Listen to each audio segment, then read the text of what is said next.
جی general صاحب، سب سے پہلے جو میں آپ سے پوچھنا چاہتا ہوں، یہ سوال بہت ہی اہم ہے اور اس میں کئی چیزیں ہم چاہیں گے کہ آپ اس کو خود ہی بتائیں کہ پاکستان کو اس وقت پاکستان کو کس قسم کے بیرونی اور اندرونی خطرات کا سامنا ہے، کس قسم کے اندرونی اور بیرونی چیلنجز ہیں اس وقت۔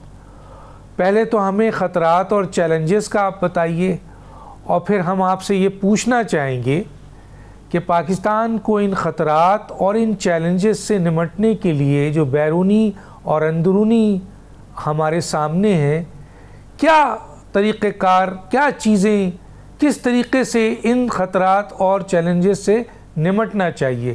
جی جنرل صاحب۔ بسم اللہ الرحمن الرحیم۔ سب کی خدمت میں السلام علیکم۔ سب سے پہلے تو میں یہ کہنا چاہوں گا، جن خطرات اور چیلنجز کا آپ ذکر کر رہے ہیں،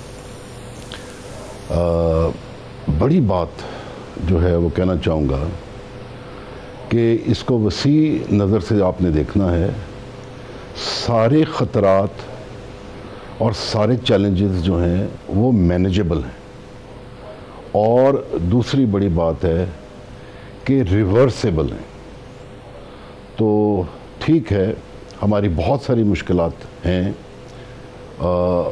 بہت ساری مشکلات ایسی ہیں جس میں ہمارا کوئی عمل دخل بھی نہیں رہا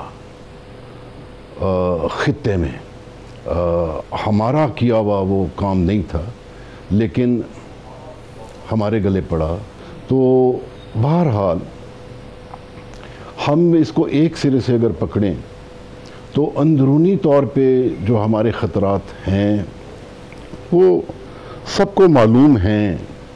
میں سب سے پہلے جو ہے پولیٹیکل سٹیبلٹی کو ہمیشہ ہی دیکھتا ہوں کہ وہ سب سے پہلا بیسک پلر ہے۔